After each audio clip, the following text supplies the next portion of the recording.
Well, hello, and welcome to a home vlog review. Um, Me and the boys, this is Tim, this is Wesley, Hello.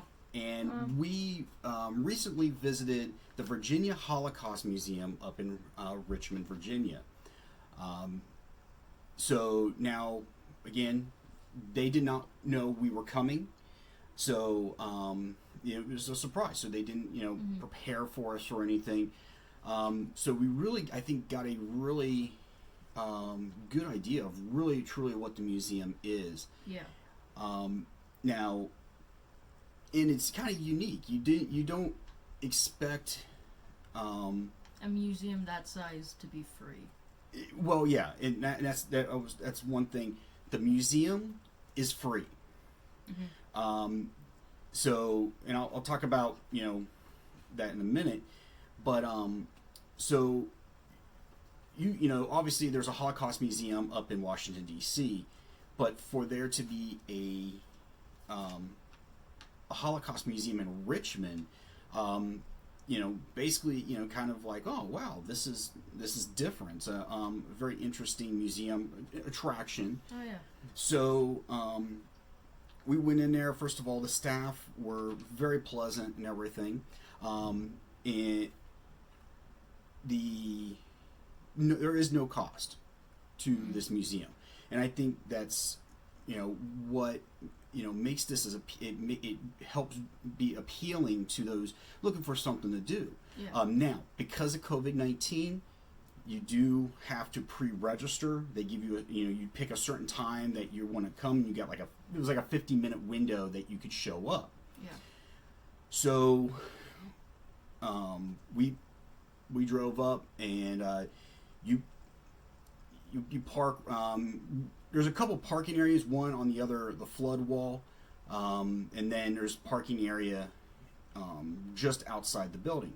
Now, outside the building, they have kind of a mock-up of the fence line to a concentration camp, and also a rail car. Now, I'm not sure if it's a replica or if it is a real. It's probably a replica. I'm want to guess it's maybe a replica. I'm not sure. That's something we did not ask. Yeah. But it's sitting outside, kind of inviting you to check it out. So once we came in, after we checked in, we did meet with the museum curator. I apologize, I cannot remember his name. I should have written it down. He gave gave us a quick okay, here's this, here's what we have. They did give us a map with a lot of information regarding the different areas of the museum. Now, when you check in, they do have a sticker on front of their plexiglass glass that has a QR code, so you can have the map on your phone. Yeah. So trying to be contactless. Of course, you do have to wear a mask at all times while you're inside. Now, the first thing we did get to see was a 15-minute video. Of course, the chairs were spread out and everything. So, and it had 6 survivors. Now, the 6 survivors that they had on there were survivors that emigrated back to the United States to Richmond. So the individuals you see talking are from Richmond, and that I think it kind of now granted we're not from Virginia, but it hits home that after the Holocaust, after they were able to leave the camps, after they became more healthy and gained weight again, they were able to immigrate to the United States. Now, of course, we'll dive a little bit more into the museum stuff later, but so it was really interesting and hear their perspectives.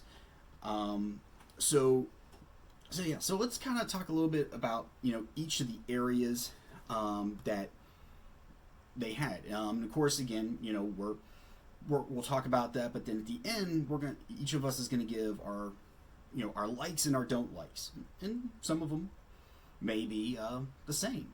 So the first area when you came in, after you saw the 15-minute video, you came out and you made a right past the main desk. You come to kind of like the lobby area, and to your left was the museum gift store. But then you see what was it, Friedrichstrasse. I can't remember it from pictures, but it was basically kind of like the train station, and next to the sign that said Friedrichstrasse, there was like a large round oval type bench, and it had a white sign in black letter, and it said Juden verboten. What do you guys remember what that meant? No Jews allowed. No Jews allowed. So that, I think, of course, obviously it was in German. Some of them fell down. So it really, and you if you didn't notice it, you wouldn't have realized it. But since my wife's German, I knew, and I took German in high school, I knew what it meant. Mm-hmm. So I didn't say nothing to these guys until we got all the way around, and to see if they did notice. And they didn't really notice until the end, and it's fine. But it was kind of to show them, in the 1930s, similar to what happened here in the United States, with the segregation, it happened in Germany, mm-hmm. to people of the Jewish faith. So, and yes, and I'm going to say this now. We're going to say a lot about the Jewish religion, Jews, and yes, we're going to mention Nazis because that's part of part of the Holocaust and what happened. So, we're not trying to be insensitive in any way. So after you enter through that area and you make a left-hand turn, you do get kind of a surprise. You and you go into Dachau, a recreation of one of the bunkhouses where they had bunks stacked 4 high. I think this was like 6 across, with 3 individuals on each bed. Of course, they were mannequins. Oh my gosh, that was creepy. It can be kind of a shock to see how Jewish individuals and also political prisoners. They put homosexuals. If you didn't believe in the politics of the Nazi Party, they put you in there. Gypsies, they put them in there. So it wasn't just mostly people of the Jewish religion. So, but unfortunately, they were the vast majority. Mm-hmm. So you see that, and you kind of get an idea of what their living conditions were. And I'm going to kind of be going through the map just to kind of. So you go in a couple of the next rooms, and then the one which is kind of really, I'm gonna say really kind of pushed, Hitler more into power, was his influence, on the German people. And there was a night called the Night of the Broken Glass, Kristallnacht. Apologize if I mispronounced it correctly, but Kristallnacht. So night of the Broken Glass, Kristall, and Nacht is night. So it talks about the German people going to Jewish stores, Jewish synagogues, Jewish locations, and defacing them, breaking glass, similar to what we see in riots. But here they were going after a specific people in this. And of course, on the Jewish storefronts and locations, they would write Judah for Jew and with the Star of David on it. And it was called the Night of the Broken Glass because of the many panes of glass that were broken of the storefronts. Mm-hmm. So, and I kind of liked it because they really the floor had like the cobblestones and they weren't fastened. So when you moved, you heard almost sound like breaking glass. So I don't know if that's what they were going for, but it works. Really, really like that. So you got it. You come out of that room and you go into what looks to be the back of a ship, and it was the SS St. Louis, and it talked about this particular ship who loaded up with Jews trying to leave Germany and escape. I think it was like to Cuba. Yes, it was to Cuba. Cuba said, "No, we don't want you. Come back." So. Very, very well done. Then we went through a couple of rooms. Another room was called the Potato Hole, where they talked about the Jews, how they hid from the Germans. So there was a section that was like very dark, and you had to look down, and it gives you that idea of them hiding. Mm-hmm. Then it goes through several areas where it shows the individuals who helped. Try to get Jews to safety, hide them. Talked about the partisans. There's a children's area, which it was that was touching. Mm-hmm. Oh, you got things on the liberation. They even have mock crematoriums, as you saw in the video.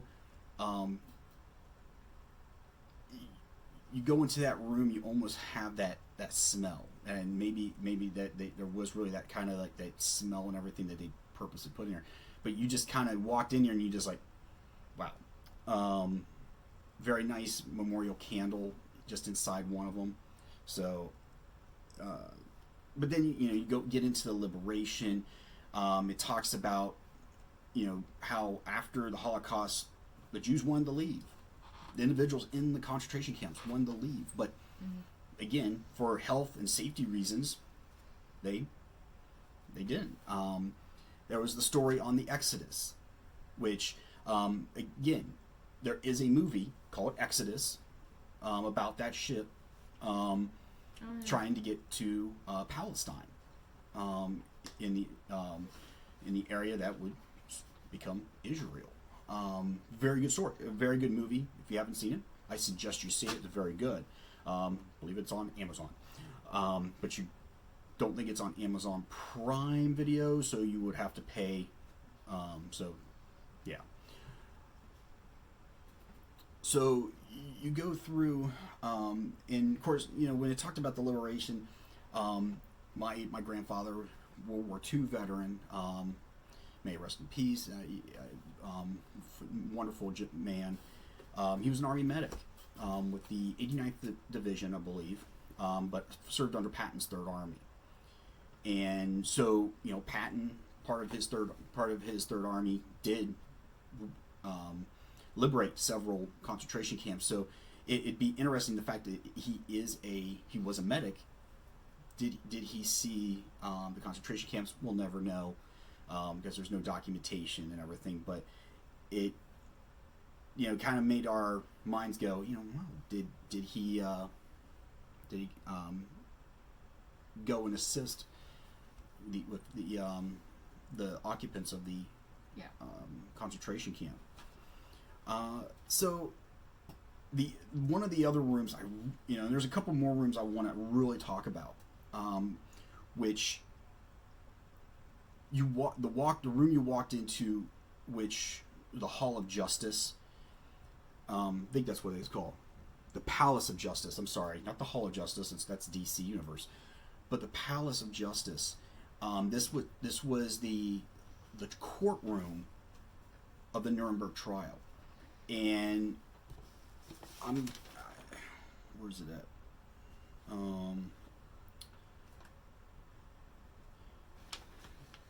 Was it this one? The Palace of Justice. Oh, okay. So, the Palace of Justice, which again is they recreated the courtroom. It was achieved by Mark Cohen and his expert team of master craftsmen and trademark woodworking. Each detail was meticulously researched and reproduced to create this symbolic Palace of Justice that recalls the work and importance of the International Military Tribunal of Nuremberg. They knocked it out of the park. The woodwork is amazing. It was, when you've seen the black and white footage of the Nuremberg trial, which they had it on the TV behind the judge. Yeah, they did. So yeah, wonderful.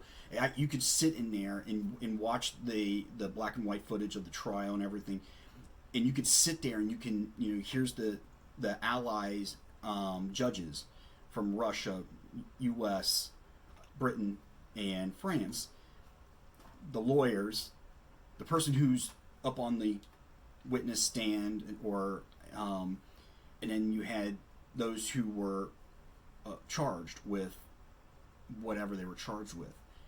You could sit there and you could just imagine being there. And yeah, I could have sat in there for a lot longer than what we did. The last room that I really wanted, and it's not even a room; it's definitely a hall. Is the synagogue? There's a full working synagogue in this. So beautiful. Yeah, it's I believe it was a recreation of a synagogue in Poland that was destroyed by the German Wehrmacht, and they recreated it here. Now I understand it's used for special events and funerals, but along the wall, if you're looking at, I'm going to call it an altar. I don't know what the Jewish religion calls it, but the altar area. If you look to the left, there was several names on it that just talked, about different individuals, not, going all the way from the Revolutionary War all the way up to today. Those are the Jewish faith who have made a mark on society. And that was really interesting. The boys recognized some names. Einstein was up there. I recognized quite a few names through history. Some few famous magicians. I think there was a magician up there. So that was just the first floor. Now the second floor is used for temporary exhibits, which they had one on Auschwitz. There were no artifacts or anything. It was just all all information walls. So then we came down and we went through the gift shop, which one thing that we are trying to do when we go to these locations, to kind of hey, we went here, we're going to try to get, a pin. So pins are usually very inexpensive, but we got 3 pins. So the first one is the, says VHM on it, and for Virginia Holocaust Museum. We did get the Virginia Holocaust Museum rail car. Now, when you go through the museum, you do go through a cattle cart to get to a section of the museum. It sounds exactly like one. The floor creaks, it bows and everything, just like the way it was. The last pin we got, because for me being, I love military history and everything, they have a pin of what the patch was worn by the those who worked for the during the Nuremberg trial. I loved it. I mean, I was an MP in the Army, so seeing something like that what the MPs wore, I was like, okay, I got to get that. So that's something that we're trying to do, is when we go to different locations, if they have pins, we're gonna get a pin, just so we can say, this is where we've been. That's gonna be a lot of pins if we go to Disney. Well, no, we'll just get one. No. Yeah, just like if we go to SeaWorld, Busch Gardens. Yeah. So that was the museum, and like I said, because the museum is free, you know, they work completely off of donations, and of course, you know, buying the pins, a portion does go to the museum. So that was kind of our way. It's a free, so we bought the pins to help the museum out. So now we're going to go into our likes and our don'ts. So we're gonna, I like to start with the don'ts because I like to end on high notes. So again, adult don'ts and likes, preteen, teen, don'ts and likes. So they're going to be very, very different. So Wesley, what's one of the things you didn't like? It's not for small children until they learned about it. Yeah, it's definitely not for young kids. Especially the mannequins. Yeah, you do have to speak. You have to speak louder. So, which I know he can speak louder. Yeah, you should hear him when he plays video games. So, so definitely not. And that's actually one of my things I didn't that I don't like is it's not for small kids, and I don't mean it. I don't like it, but it's definitely not for. I'm going to say children under 10, unless you have a mature kid. We've been one to take them to the Holocaust Museum, but we just didn't feel they were mature enough to see what they may see or comprehend. And I think 12 and 13 are great ages to show them. Yeah, maybe 11 or maybe 10, maybe 10 or 11. Yeah, I mean 10 or 11 could work too. Like I said, it depends on the maturity of your kid. So I'm going to use that as my don't, because I agree with them. It's not for young kids. I don't really have a don't. I like the museum. Okay, so the teen has no don'ts. Okay, what do you have any other don'ts?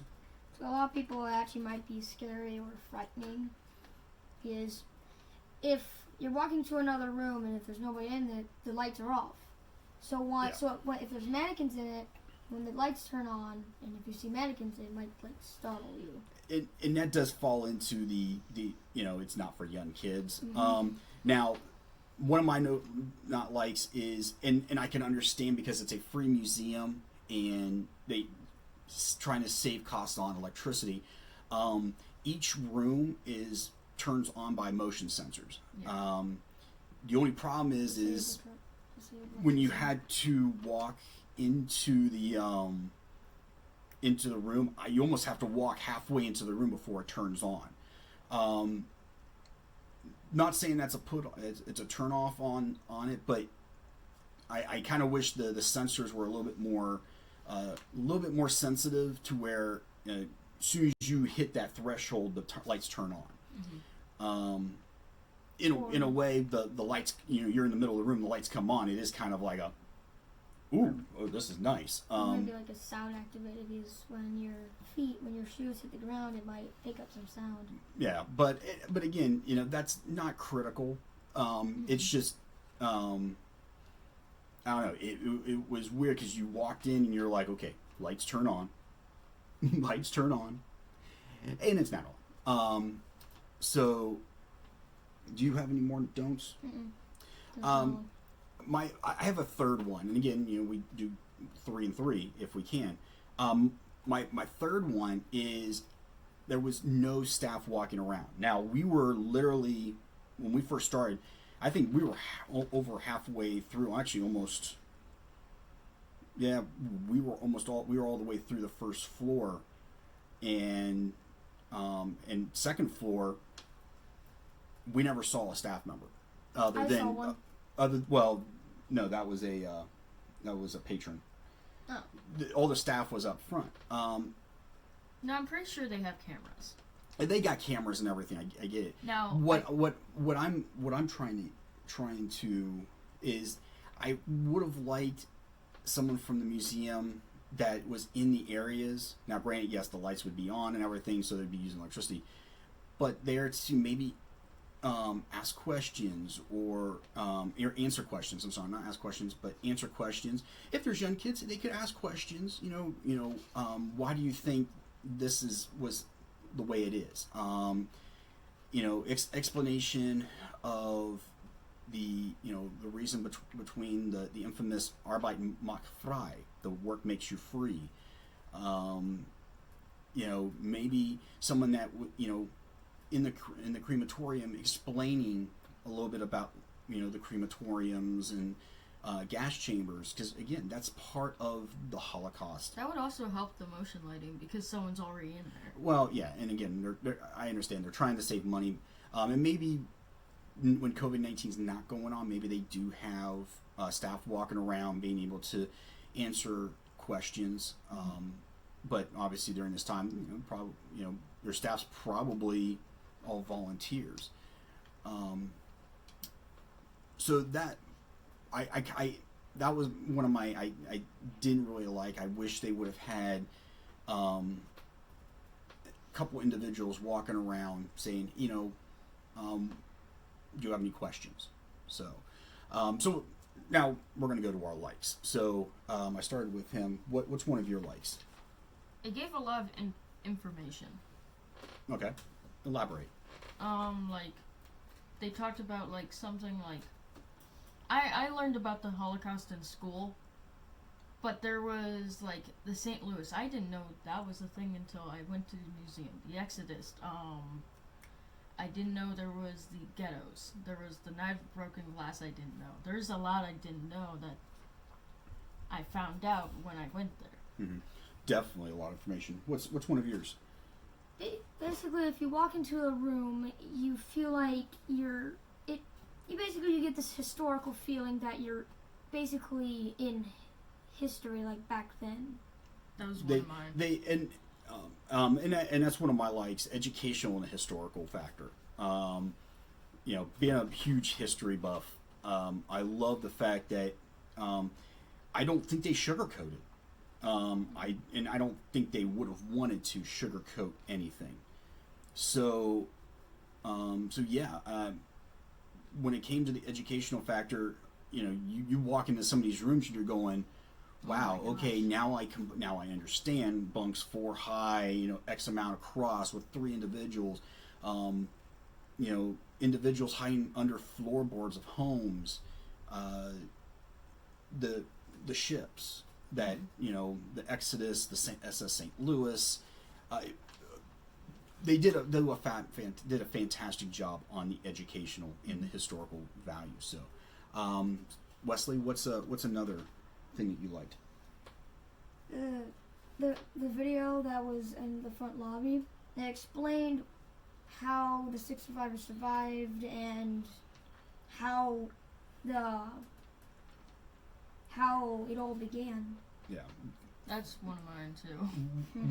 That was one of yours. So, a wonderful video. 15 minutes. Yeah, I mean, 15 minutes of wonderful information, and it just kind of, you hate to say it gets you amped up to go into the museum, but it kind of did. It definitely gets your heartstrings. It did, yeah. I mean, it does tug because you do see the emotion of the survivors. Yeah.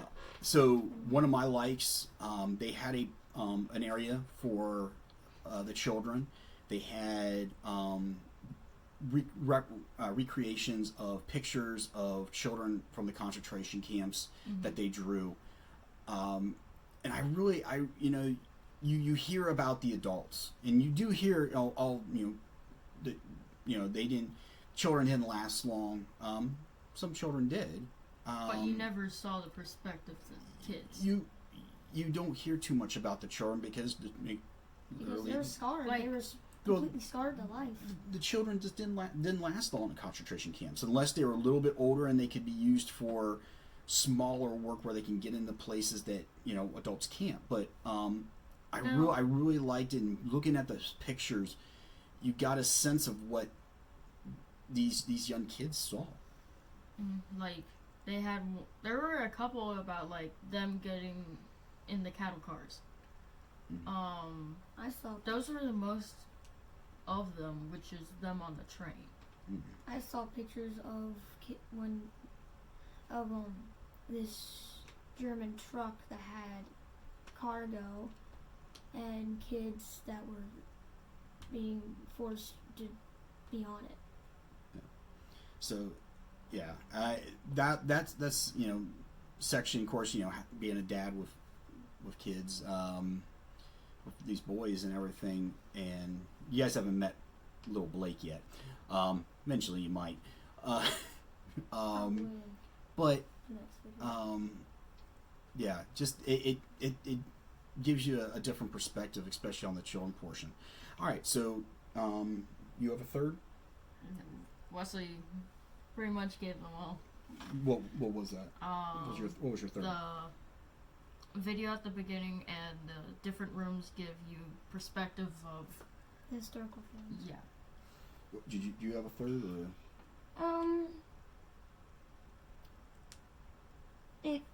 The museum tells you how the Jews basically survived. What did they what hit you about how they survived and Well, when I was writing this, when I was thinking about the third one, I was thinking when we went to that room when we saw Jews were hiding. Mhm. I was thinking like maybe that's how those 6 people survived, and maybe that's how other people and other like a lot of children survived, even though they ate potatoes a lot. yeah, and that's why it was called the potato farm. Potato holes. Yeah, Right. yeah. So my one of my as a parent, the fact that the museum's free. Especially today, right now, things are tough for a lot of families. You're looking for things to do. As crazy as it sounds, go take your family to this. Especially when with all this virtual education and everything, this is a teaching point. Mm-hmm. And it, even as a person who loves history, the Holocaust, it's a horrible